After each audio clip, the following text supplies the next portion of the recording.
Fidel could be cruel, but he could also be amicable. He's given millions of people a decent life.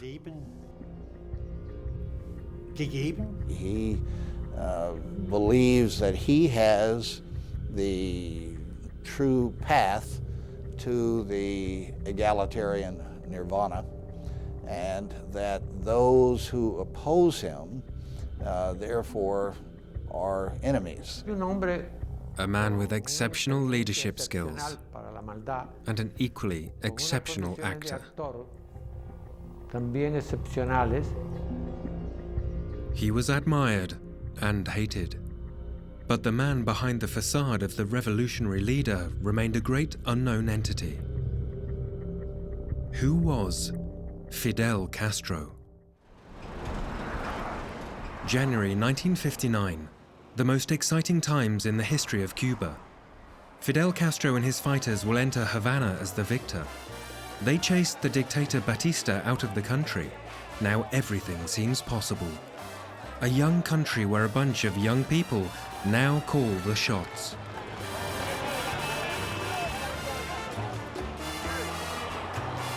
All gather round the leader Fidel Castro, a 32-year-old lawyer. He is the man of the hour, and during these days is demonstrating his sure instinct for staged scenes.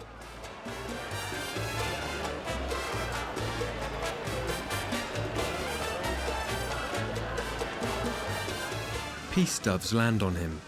Fidel Castro as savior.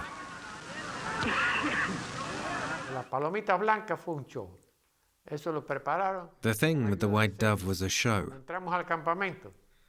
They prepared that with Castro's girlfriend Celia in the camp.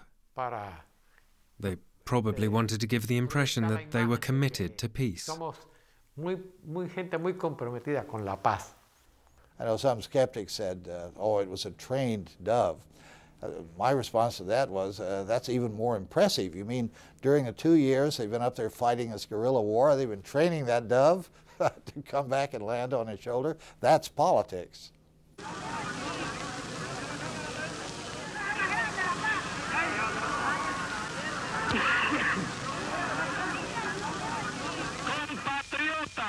Comrades,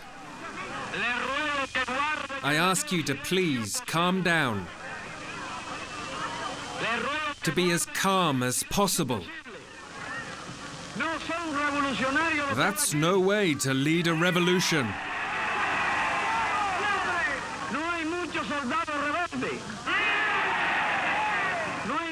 Half a century after the beginning of the revolution, this enthusiasm had degenerated to a gesture. Among the clackers, Margot Honecker, the widow of the defunct East German head of state. A revolution retired from public life.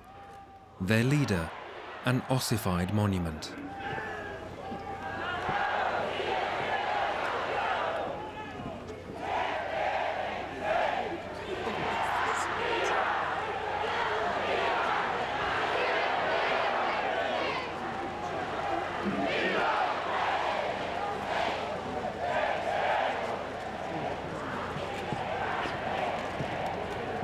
Entrañables compatriotas, distinguidos y queridos. Fidel Castro came from the world of the large landowner. His father had an affair with the cook. She gave birth to Fidel in 1926. He grew up with his brother Raúl in luxury, and yet he was different from the rest. At school, I developed a rebellious attitude against injustice. Several times during my childhood, I experienced things that I felt were very unfair. I experienced these kinds of things over and over again. Hence, one can say that these experiences at school made me rebellious. Aproximadamente 3 veces sentí la sensación de cosas que me parecían injustas y que estimularon en mí un sentimiento de rebeldía. Fidel was raised Catholic, attended a Jesuit school, and transferred from there to university in the capital. Behind its beautiful facade, Havana was a hotbed of vice for the prudish Americans in those days, dominated by corrupt governments and by the mafia. A large part of the population, however, lived in poverty. Again, Castro was outraged, this time about the wrongs that others suffered. The law student denounced the corruption and called on Cubans to be proud of their nation. A leftist nationalist, a hothead, a man women liked.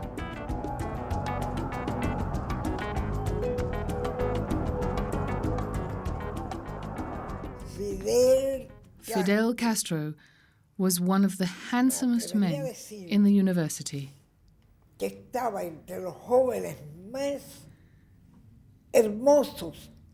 Moreover, Fidel had yet another important attribute. He was an excellent speaker.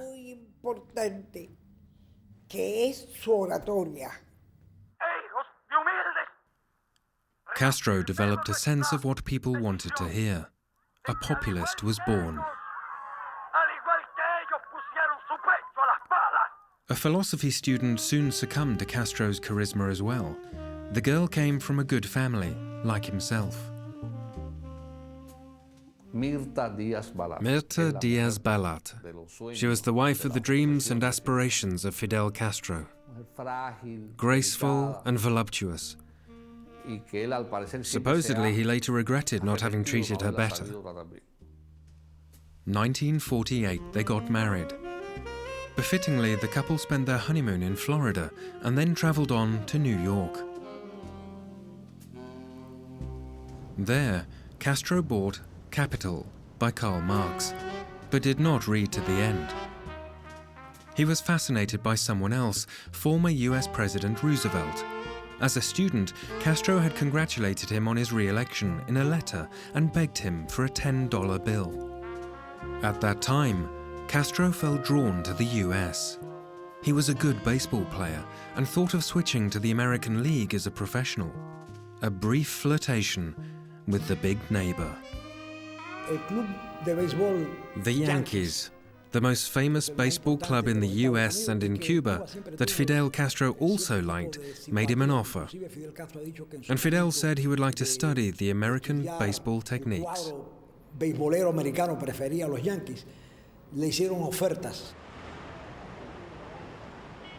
But Castro, now a father, changed his mind. He stayed in Cuba and became a lawyer for the poor. But he wanted to do more, dreamed of a coup and sought allies. And he found one in the wife of a physician, whom he promptly fell in love with.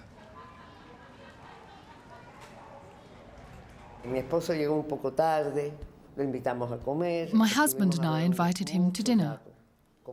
For 3 or 4 hours, we discussed his plan to create a revolutionary movement. To do this, he was looking for support in the form of money, weapons, and organizational help.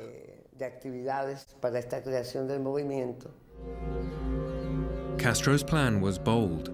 He wanted to overthrow Batista, the dictator who ruled Cuba as an American colony and cashed in together with the mafia. Santiago de Cuba, July 1953. It's carnival, and Castro believes that the military is not so vigilant now.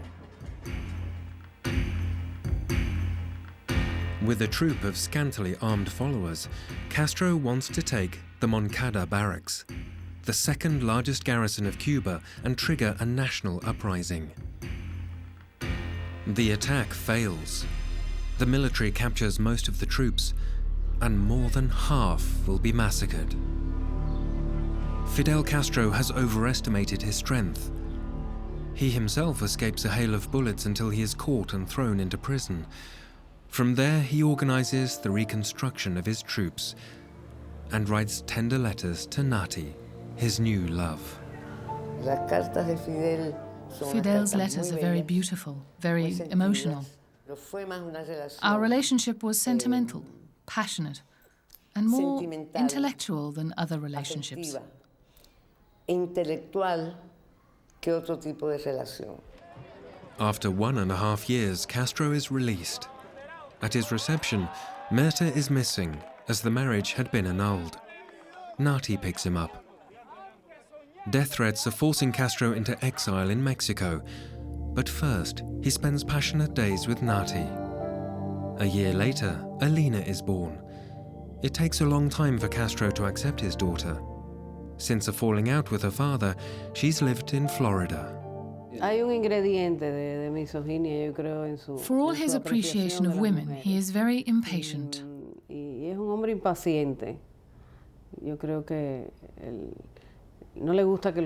does not like it when women control him, dominate him, or try to influence him. Those techniques that women generally tend to use. But he himself understands very well how to direct the baser instincts of people.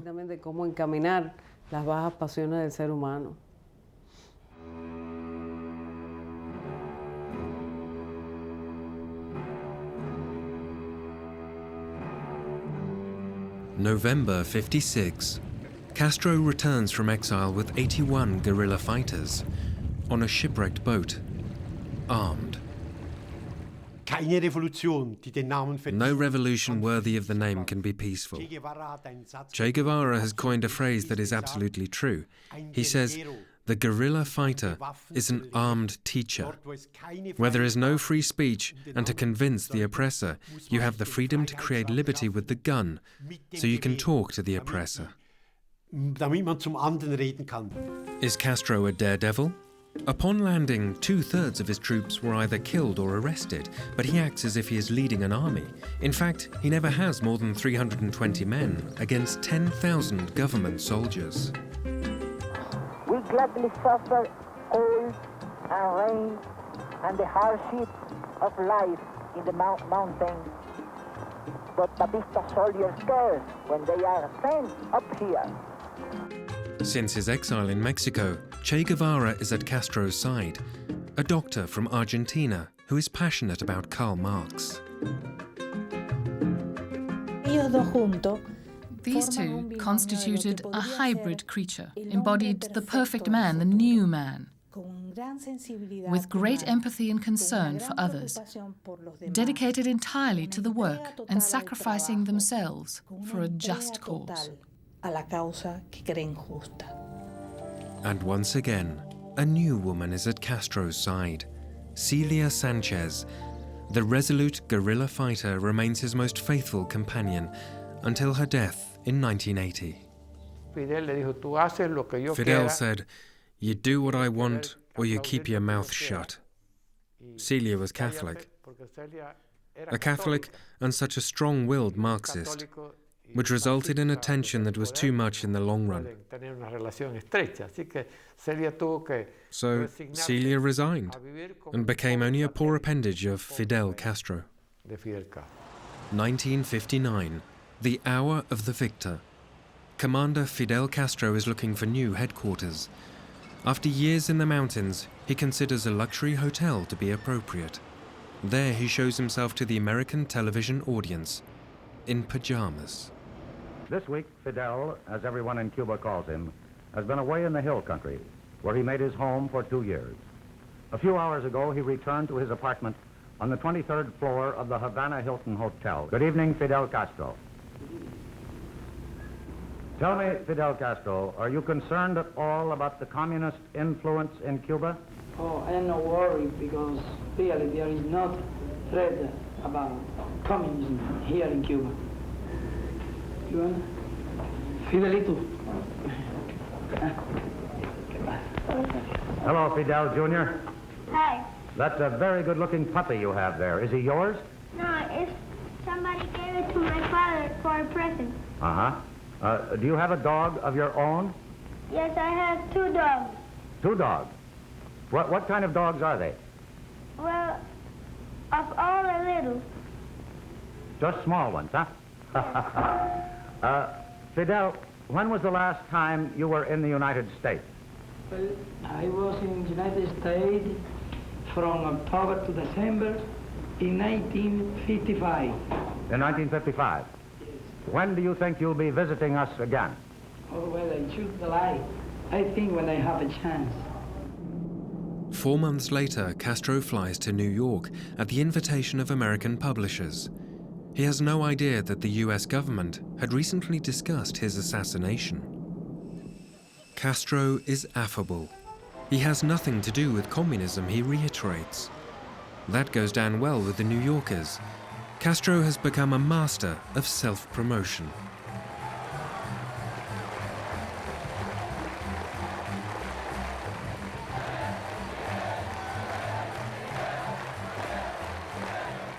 The revolutionary leader bows to Lincoln, the former US president, because he stands for freedom. Casi todos los líderes de los Almost diferentes all movimientos of the leaders of Latin America went to en América Washington Latina, to ask for cuando money. iban a Washington, iban a pedir dinero, But Fidel did not ask for money. pero Fidel no pidió dinero. He asked that the Cuban Revolution be understood. But Washington gives Castro the cold shoulder. US President Eisenhower prefers to play golf. The guest is dispatched by his vice president, Nixon. The pride of the Cuban is deeply wounded. Cuando terminó la entrevista, The conversation was over. que salieron They came de la out of oficina Nixon's de office. Nixon, It was then clear to me that Fidel was noté not que Fidel satisfied with the outcome of the no estaba muy conversation at all. complacido por la entrevista. Castro does not feel he is being taken seriously. Nixon ridicules him as naive. The Cuban will return the favor to the United States. The following year, Castro returns, this time to the United Nations, and he must find accommodation in Harlem in a flophouse. Castro had meanwhile nationalized large estates and branches of US corporations in Cuba. This is something that no one has dared to do in the backyard of the United States. Another powerful leader knows how to take advantage of the tensions between his delegation and the US. No one in those days in New York is so kind to the dynamic revolutionary leaders as Nikita Khrushchev, the communist leader from Moscow. Decades later, Soviet communism is long since gone. Not so with Fidelism in Cuba. There is poverty. Dissidents are imprisoned. But when the patriarch tours his island in sneakers, many still cheer. And not just because they were ordered to do so. He taught us Cubans to feel dignity, to defend our principles. And he helped build a nation that, although not perfect, has a high moral status in the world.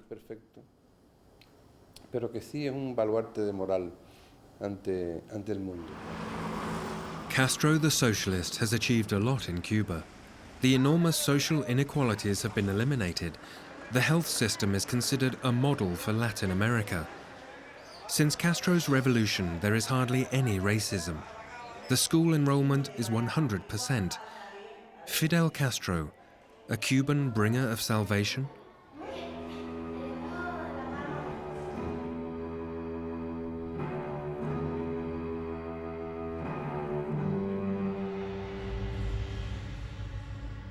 But the construction of the new Cuba also has another, cruel side.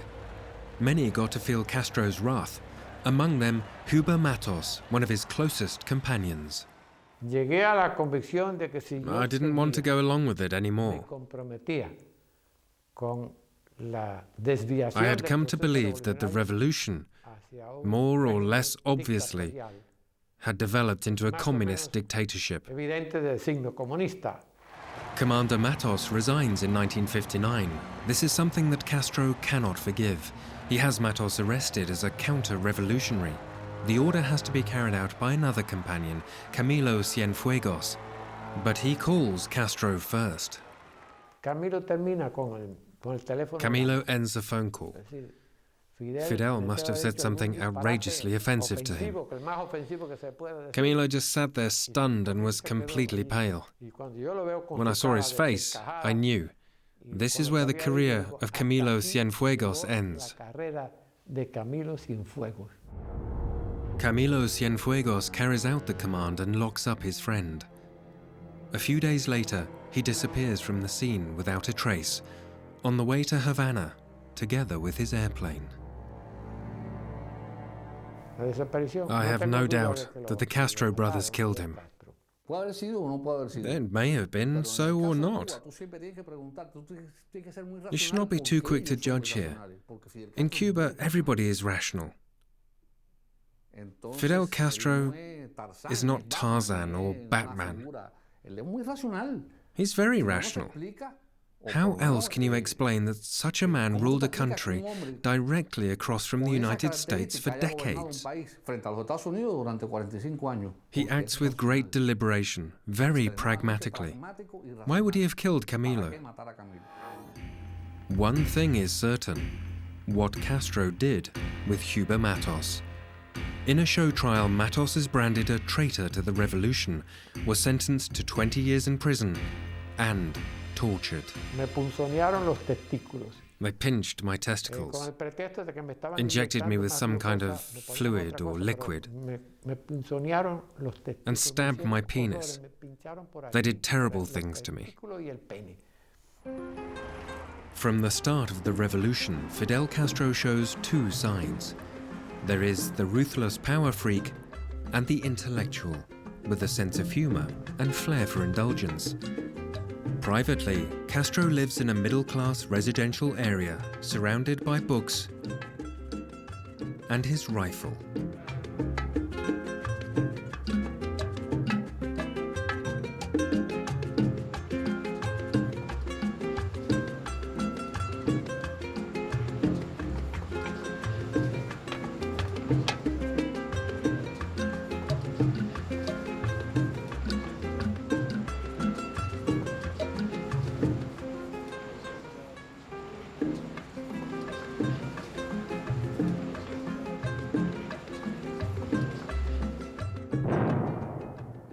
April 1961.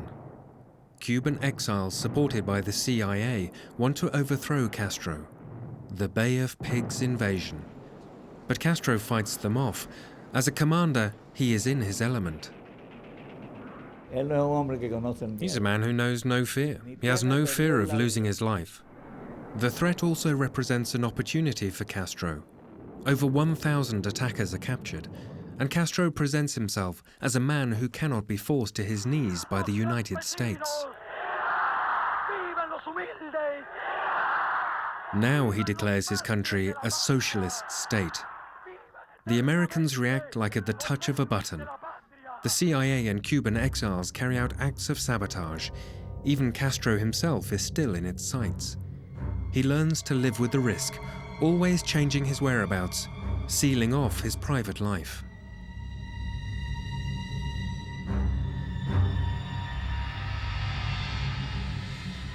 You can be absolutely sure that it was official United States government policy to assassinate Fidel Castro in the 1960s. Later on, these terrorists, which owed their training and their skills and their existence really to the CIA, they took on a life of their own and continued terrorist operations, including attempts to assassinate Fidel Castro.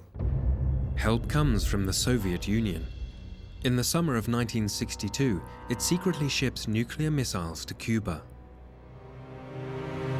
When American spy planes discovered the launching pads, the world comes to the brink of nuclear war. All ships of any kind bound for Cuba, from whatever nation or port, will, if found to contain cargoes of offensive weapons, be turned back. The American fleet encircles the island of Cuba. Castro calls on his countrymen to prepare for an invasion. The old game continues. Little Cuba versus the USA, its big neighbor. But then, the Soviets withdraw their nuclear missiles. Castro is furious. Kennedy and Khrushchev reached an agreement behind his back. Previously, Castro had demanded a nuclear first strike in case of an invasion. Khrushchev's deputy is to bring him to his senses. He describes Castro as difficult, exploding at the slightest provocation. An invitation by Khrushchev is to improve relations. For 40 days, Castro travels through the Soviet Union. Reluctantly, he must realize that he has long been dependent on Moscow, militarily and economically, at the mercy of the world powers, a trimmed-down rebel.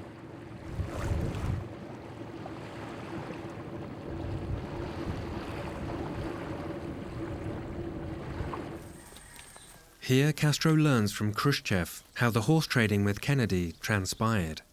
The withdrawal of Soviet missiles from Cuba against the withdrawal of American missiles from Turkey. Henceforth, Castro also distrusts the Russians, and they distrust him, find him guerrilla-like, unpredictable. And Castro now receives conflicting signals from the other world power. While the CIA continues to work on overthrowing the Cuban, the US president seeks a discreet rapprochement. In the fall of '63, Kennedy welcomes a French journalist. He knows that he will then travel on to Cuba and gives him a message for Castro. He told me, "You're traveling to Cuba? The whole world thinks I've got something against Castro because he's a communist. But that's not true. I couldn't care less." Jean Daniel takes this message to Havana. He shall stay in Castro's house. There, the journalist is amazed.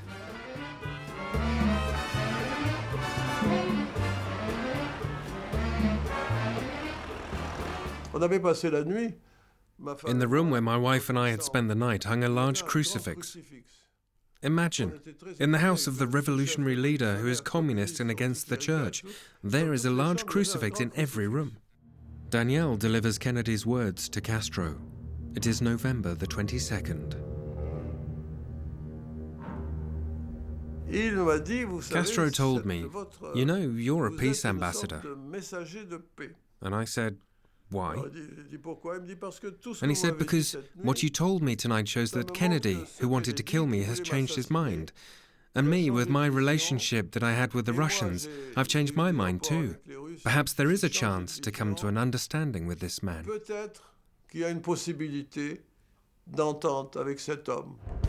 At the same time, 1,500 kilometers northwest of here, President Kennedy and his wife are visiting Dallas. Castro wanted to send me back to Kennedy.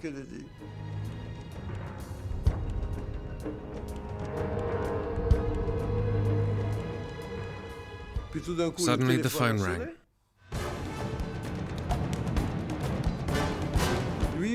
You could understand what Castro was saying. Injured, seriously injured. Seriously, very seriously injured. But he's not dead. No, he's not dead.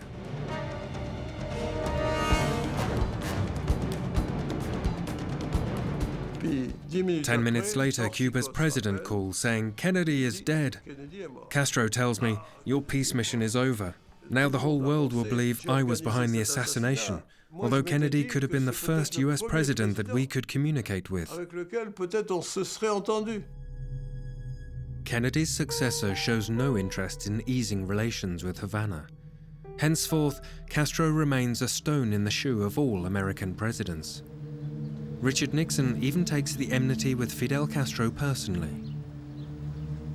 For Nixon, the phenomenon of Castro was a particularly emotional issue because he believed he was defeated in 1960 because of the fact that Kennedy was freer to talk about Castro than he was, being vice president and knowledgeable of what was being done. So he believed he was defeated because of Castro's existence. Kennedy had accused Nixon of tolerating thousands of murders and the exploitation of Cuba by the Batista regime, and thus bringing Castro to power in the first place.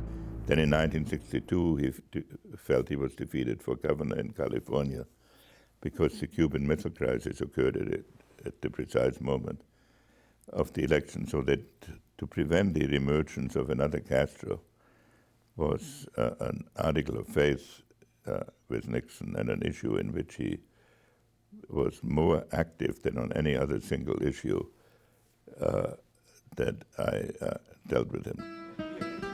In Cuba, meanwhile, life follows its socialist course. Castro and Che Guevara continue to tinker on their vision of the new man and of Cuba as a model third world country. The two present themselves as a revolutionary dream team, but the kinship felt by Guevara's daughter also leads to tensions. I think my Uncle Fidel is a very stubborn man. If he wants to push something through, he can go to extremes. And I think my father was the same. The relationship between number one, the Maximo leader, and his Minister of Industry deteriorates. The sugar harvests are dwindling. Industrialization stagnates. As Che Guevara also accuses the Soviet Union of imperialism, he is removed from power. He disappears to Bolivia, instigates a guerrilla war there. But this suicide mission does not have a happy ending. Che Guevara is murdered. How Fidel Castro tells Guevara's daughter about his death shows his conviction. It is an honor to die for the revolution. He invented a letter that Papa is supposed to have written, in which he states that he would not want us to cry for him if he died in combat someday. Fidel wanted to tell us, my Papa had died the way he wanted to, in the struggle, and if men were to die this way, then you ought not to cry. Castro has always played down any quarrels with Che Guevara. He took advantage of his popularity, also for himself. I will now read you a letter by Comrade Ernesto Guevara.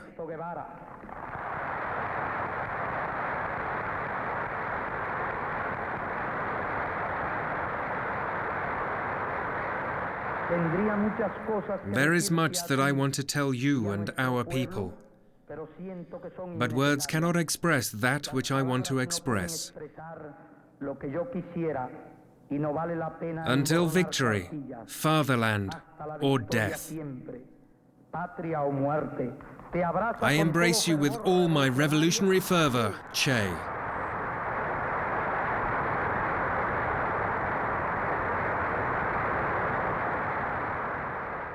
During these years, Castro gets on well with the new Soviet leader Brezhnev. In Africa, he fights proxy wars for him. He also values Erich Honecker. Castro receives know-how on national security and economic aid from the GDR. Cubans are better off in the 70s and 80s than ever before. Castro stays in power into the 21st century, supported by a clique of old comrades. Speeches by Castro are like holy masses. The people will have the last word. The people will have the last word. Countless assassination attempts. Fidel Castro has survived them all. He has his people under control. He has gained the respect of his enemies, and he disarms reporters with the greatest of ease. Do you actually wear a bulletproof vest?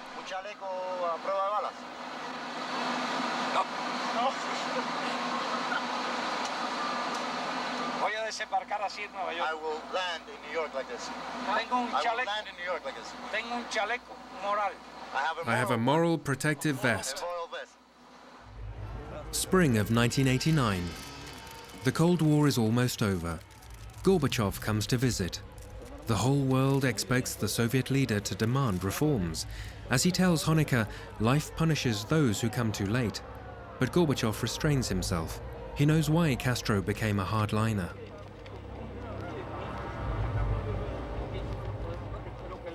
The US was in a state of war with Castro. and Fidel Castro sought an ally. So he embraced the Soviet Union, and whenever the Soviet Union supported someone, the US had something against it, and vice versa.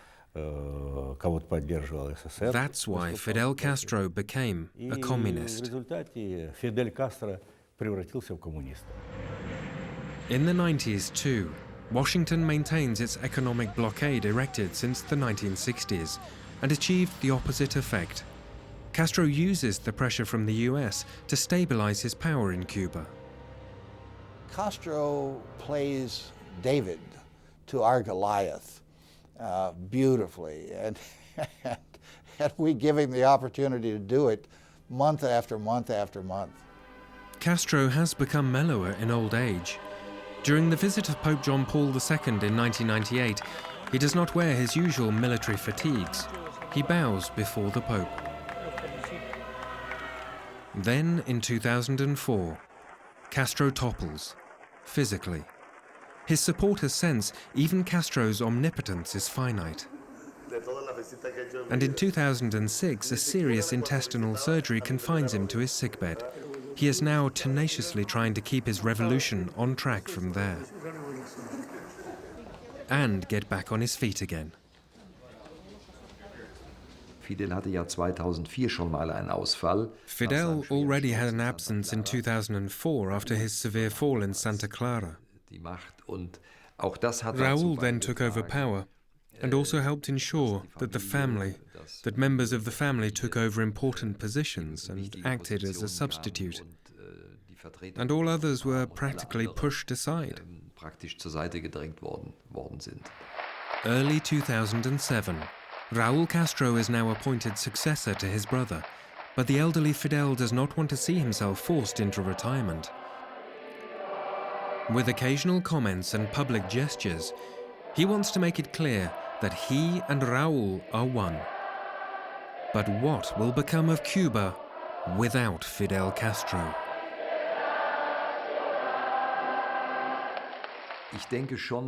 I do think that this revolution will survive, not only in the firmly established structures of the party, but also, and we have now seen under Raúl again and again, in the military. Members of the military have very leading positions in society and largely rule the economy, including tourism. So I would almost say that we have a kind of military dictatorship of its own. And it did not come to power in a coup, but was organically grown out of the regime. Sondern organisch aus dem Regime erwachsen. Raúl Castro, Cuba's new and powerful man, has also learned his lesson.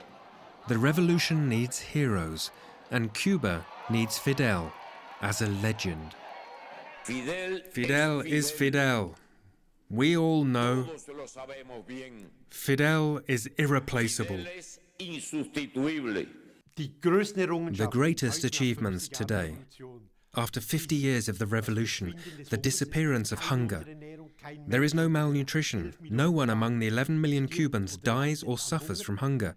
There is no illiteracy anymore. There are no epidemics anymore. And Raúl has launched a tentative opening towards a controlled market economy. Cuba is, and must be, more independent. When the patriarch steps down, this will naturally result in a new situation. People need to reorient themselves. They also have to look forward. And I think the young generation, who has in part either experienced Fidel Castro as an old man or not at all, is also seeking new horizons. At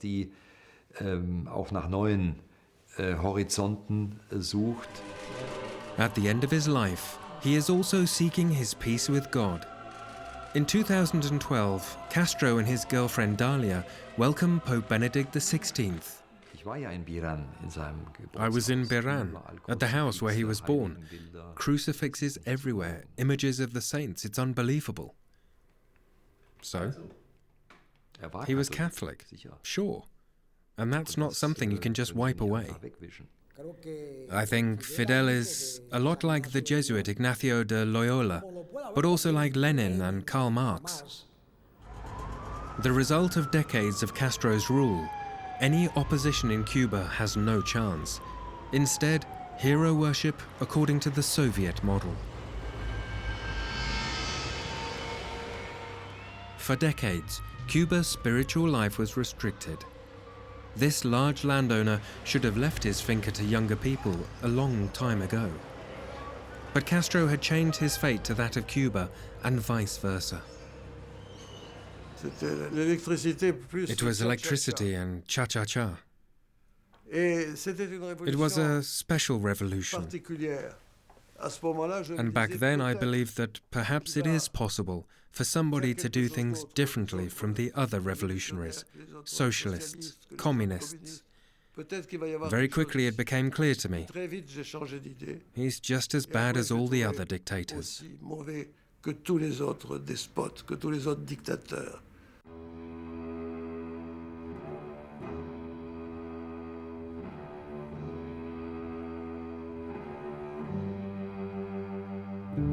But in one thing, he seemed different. Castro lived modestly. As a video that was smuggled out of Cuba and aired by US channel shows, the ladies' man and father of at least 8 grown children, in a late role as grandpa. Buenos Aires, 2003. Even after half a century in power, Castro was specially celebrated in the developing world as a heroic figure. His last appearances were similar to those of a pop star on a farewell tour. You've all brought me good luck, and it's a shame that this may be my last trip. Fidel Castro has outlived them all. Generations of American presidents, Soviet leaders, CIA directors, assassins. But history's final verdict about him has yet to be made. He defied the American superpower, and its policy of exploitation and destruction has set an example for all the peoples of Latin America. In Cuba, we also had a socialist economy, a centrally planned economy, which simply broke down, which failed. And that's why you always have to see both sides. On one side, this lighthouse, but also on the other side, the failure. And what makes things worse, the constant violation of human rights. For a small eternity, Fidel Castro played an important supporting role in world politics, as a rebel, a womanizer, as a statesman. But even revolutionary leaders can't live forever. What remains of Fidel Castro in particular is his myth. De nuestra población urbana,